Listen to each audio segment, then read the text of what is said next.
2016. This was the year pop music stopped pretending the internet was just a marketing tool and became fully shaped by it. Drake's One Dance, built from dancehall, Afrobeats, UK funky, and a Kyla sample, became the sound of a borderless summer, even though its dominance was strangely invisible. No traditional music video, just streaming numbers so huge they rewired the industry's sense of what a hit looked like.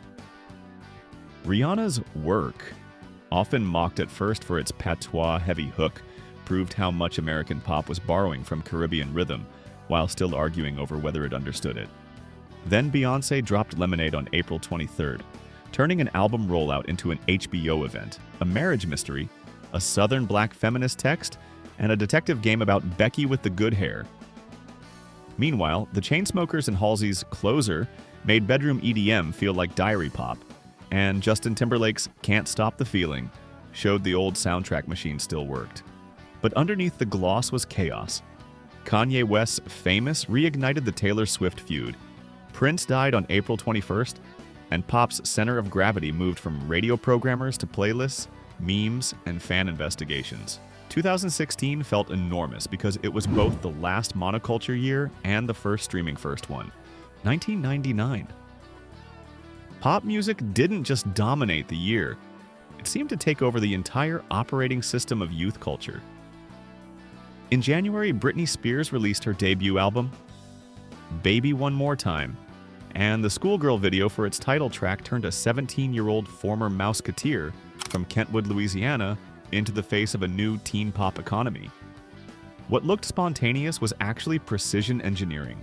Swedish producer Max Martin, Jive Records, MTV's Total Request Live, mall tours, radio edits, and CD singles all working like one machine. Then on May 18th, the Backstreet Boys released Millennium, selling more than 1 million copies in its first week, and proving boy bands were not a fad, but a corporate superpower.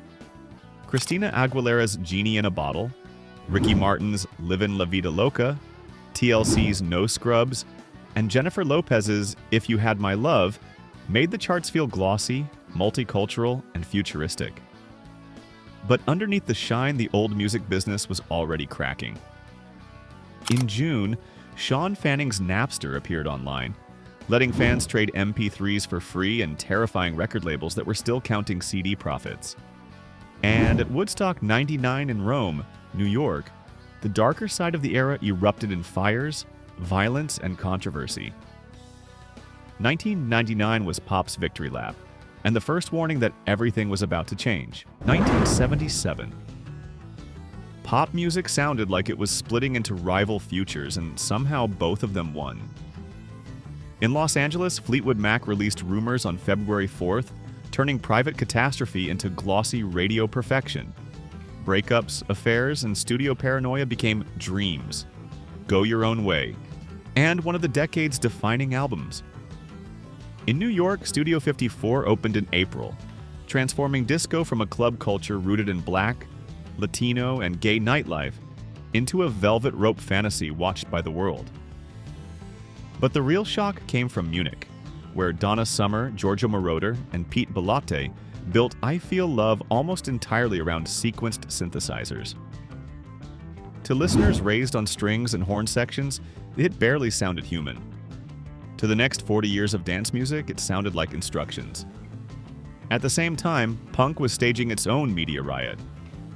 The Sex Pistols' God Save the Queen arrived during Queen Elizabeth II's Silver Jubilee and was treated by many broadcasters as a national insult, which only made it more powerful. Then on August 16th, Elvis Presley died at Graceland, making 1977 feel like the death of old rock royalty and the birth of something colder, faster, and more synthetic. By December, Saturday Night Fever reached theaters, and the Bee Gees helped turn disco into a global commercial avalanche. 1969. Pop music sounded like it was splitting in two directions at once, toward candy-colored escapism and toward the end of an era. The year's biggest Billboard single was Sugar Sugar by the Archies, a fictional cartoon band assembled by producer Don Kirshner after his fallout with the Monkees. It was dismissed by some rock fans as disposable bubblegum, Yet it outsold the supposedly more serious voices of the counterculture. Right behind it was the Fifth Dimension's Aquarius Let the Sun Shine In, a Broadway-born anthem from Hair that turned astrology, racial harmony, and hippie optimism into radio gold. But beneath the sunshine, the dream was fraying. On January 30th, the Beatles climbed onto the roof of Apple Corps at 3 Savile Row in London and unknowingly gave their last public performance, stopped after complaints and police arrival. By September 26th, Abbey Road appeared, polished and majestic, even as the band was privately collapsing. Its zebra crossing cover soon fed the bizarre "Paul is dead" rumor. In August, Woodstock made mass youth culture look utopian for 3 muddy days in upstate New York. Then on December 6th, Altamont Speedway turned that myth dark when Meredith Hunter was killed near the stage during the Rolling Stones set. 1969 was pop's last innocent summer and its first hangover. 1964. Pop music did not simply change this year. It was invaded, televised, argued over, and sold back to America with a Liverpool accent. On February 7th, the Beatles landed at New York's newly renamed John F. Kennedy Airport, only 77 days after President Kennedy's assassination. And the timing became part of the myth. A grieving country supposedly needed joy, and 4 British musicians arrived like a cure. That story is a little too neat, but the evidence of impact is undeniable. After their February 9th appearance on The Ed Sullivan Show, watched by a massive national audience, Beatlemania stopped being a newspaper joke and became an economic force. On April 4th, they held the entire top 5 of the Billboard Hot 100, a chart monopoly no act had managed before. But 1964 was not just guitars from Britain. In Detroit, the Supremes transformed Motown from a hit factory into a pop empire, beginning with "Where Did Our Love Go?", then "Baby Love" and "Come See About Me." In California, the Beach Boys were refining teenage escape into orchestral miniatures, while the Animals' House of the Rising Sun proved old folk material could become electric drama. The great twist of 1964 was that British groups were reintroducing white American teenagers to black American rhythm and blues, even as Motown was making black pop impossible to ignore. 1956. The year pop music stopped politely knocking and kicked the door open. In January, Elvis Presley released Heartbreak Hotel, a ghostly, echo-drenched record inspired by a newspaper story about a suicide note that reportedly read, "I walk a lonely street." RCA executives were nervous. It sounded too dark, too strange, and not obviously like the polished pop that ruled radio.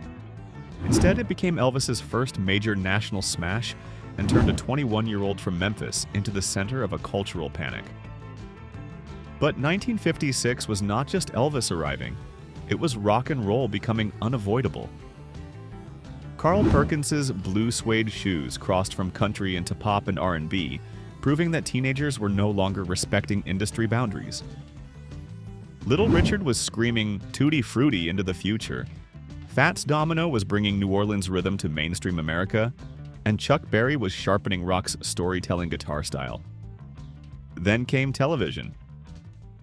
On June 5th, Elvis performed "Hound Dog" on The Milton Berle Show without his guitar, moving in a way newspapers called obscene. By September, Ed Sullivan, who had once resisted booking him, paid a then staggering $50,000 for 3 appearances. The myth is that Elvis invented rock and roll. He didn't. But in 1956, he became the face that made America argue about it at dinner. 1984. Pop music stopped behaving like a soundtrack and started acting like a full-scale visual empire. MTV was only 3 years old, but by September 14th at Radio City Music Hall in New York, it had its own awards show.